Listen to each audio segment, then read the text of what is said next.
Hospitality sector के startup company OYO का IPO को लेकर बड़ा अपडेट सामने आया है।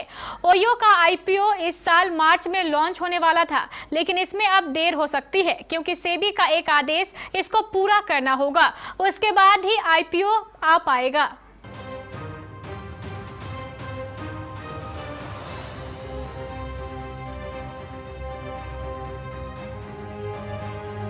हॉस्पिटैलिटी सेक्टर की बड़ी कंपनी ओयो का आईपीओ एक तिमाही यानी कि 3 महीनों की देरी से आ सकता है और इसके पीछे की वजह काफी बड़ी है।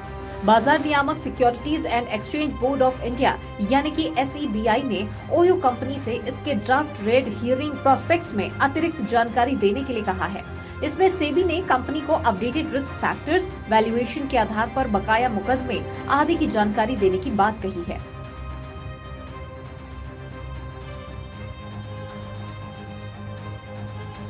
पहले कंपनी ओयो का आईपीओ साल 2023 की पहली छमाही में लाने की योजना थी।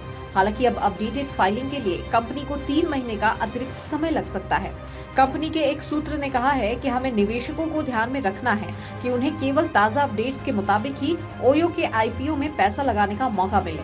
इसके लिए हमें कहा गया है कि लेटेस्ट जानकारी को प्री आईपीओ के चरण के दौरान ही सामने रखा जाए।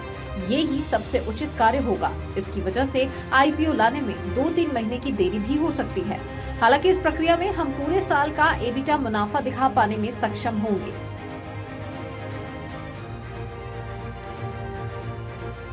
ओयो ने हाल ही में अपने DRHP में एक तथ्य जोड़ा था, जिसके अनुसार कहा गया था कि निवेशकों को इस बात की जानकारी रहनी चाहिए कि सितंबर 2021 से इसकी आईपीओ एप्लीकेशन के बाद कंपनी के मुनाफे में कितना इजाफा हुआ है। इसी के लिए ओयो ने वित्त वर्ष 2022-23 की पहली छमाही के आर्थिक आंकड़ों को अपने DRHP में शामिल कराया।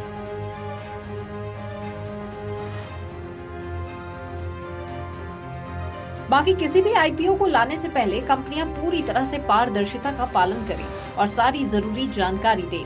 सेबी का ये कदम उसी प्रतिबद्धता को दिखाता है। इससे पहले सेबी ने आईपीओ प्राइसिंग से पहले कंपनियों को KPIs की और जानकारी देने का निर्देश दिया है, जो कि अच्छी बात है।